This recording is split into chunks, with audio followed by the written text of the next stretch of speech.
Hello guys, today we are going to see almost all of the traps that lies in Danish Gambit. So let's start. Danish Gambit starts with the move e4, pawn e5, pawn to d4, pawn captures pawn and c3. This is called the Danish Gambit.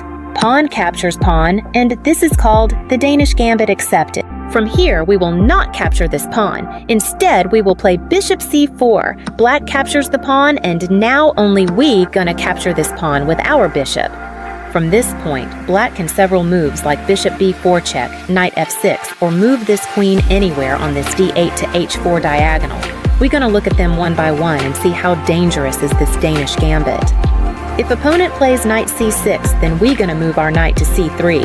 Opponent is behind in development of their piece, so black have to play bishop b4 and prepares to castle. We will play knight to 2. Knight will capture the d4 pawn since it's the free pawn, or so they think. We will castle. Black captures the knight with his knight. We will capture their knight with our knight. Black castles to the safety. We will move our knight to d5. Now from here, black has to be careful. If black plays some random moves like bishop c5 or maybe knight c6, then we will sacrifice our knight by moving it to f6 with check. So black has to accept it, and now we will play this heart-stopping move. Queen g4 check, king has to move and queen h4 attacking the pawn. Bishop goes back to defend, and we will play a bishop c3, and it's over for black. Hit like and subscribe to support my small channel. We got another variation if opponent plays knight f6. We will push our pawn. Knight can't move to h5 or g4 since it is covered by white queen, and going back doesn't look good. So knight goes to e4. Then we will surprise black by sacrificing our bishop with check. Black captures the bishop, then we will play queen d5 check, and the black knight is a beautiful soul.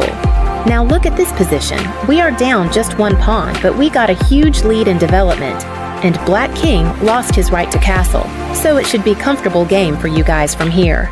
Now what happens if opponent plays bishop b4 check? Let's see it. Wait, I will explain it from here. So black plays bishop b4 check, knight d2, blocking the check. Now knight f6, knight f3, sacrificing another pawn. If black gets greedy and grab the pawn, then black can say bye-bye to the game. If knight takes a 4, then we will castle. Knight takes d2. Now here is the perfect example of don't eat too much or else you might get diarrhea. And the best part is, there is no treatment to this diarrhea. From here we will play rook e1 check. Black has logically 2 moves, blocking the check with bishop, or king moves to f7. We're going to look both of them one by one. Since handling 2 girls at one time is not an easy task, let's look at king f8 first. If king f8, then we will capture the knight with our knight. If d5, trying to kick away the bishop and trying to develop his own bishop at the same time. Here, we won't defend our bishop. Instead, we will attack his bishop with the move queen b3. D takes c4, queen takes b4 check, queen d6, trying to exchange the queens, bishop a3, queen takes b4, bishop takes b4 check, c5, blocking the check, bishop takes c5 check, king g8, and the final blow, rook e8 checkmate. Now what happens if queens didn't get trade off? Let's see this. Bishop e6, queen f5. Now queen is pinned by the bishop. If b6, then bishop takes d6 check. C takes d6 and queen a3, and now we are simply queen up. If you are enjoying this, then consider supporting my small channel by commenting, subscribing. Here king f8 won't work.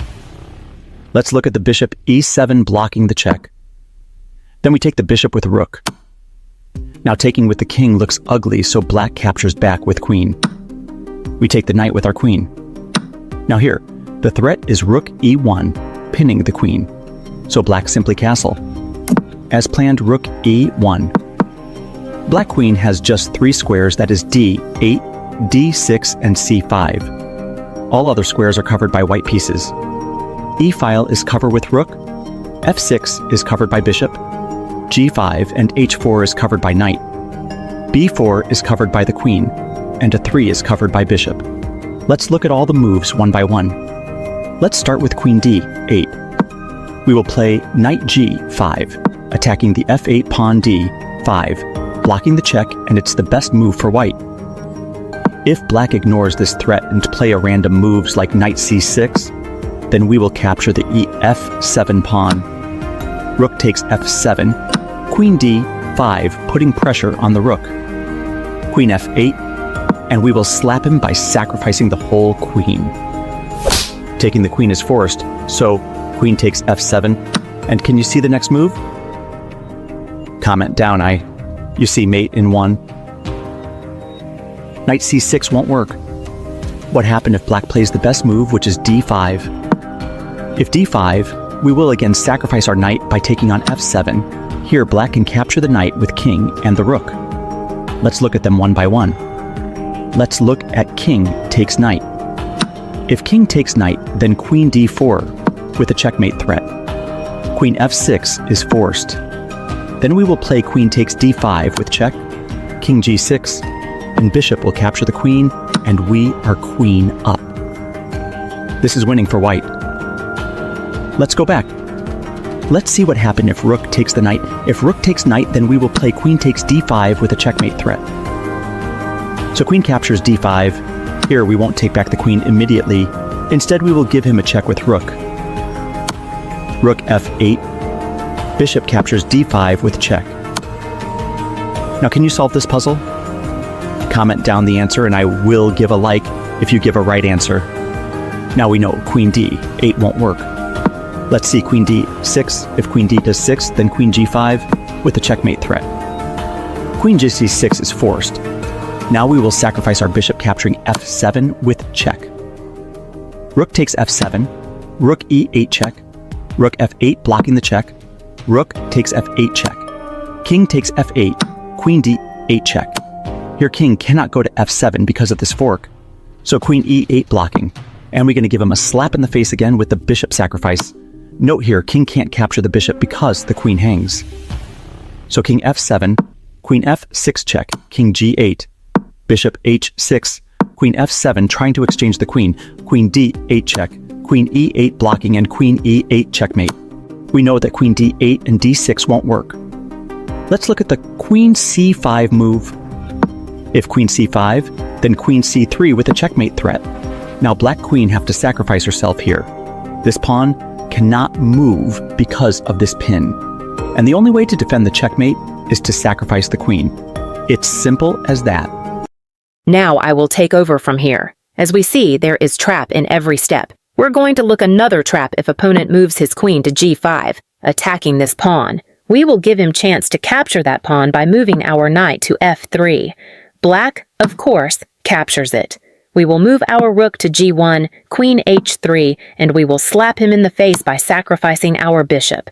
Remember, when you get the chance to sacrifice this bishop, you should just grab that.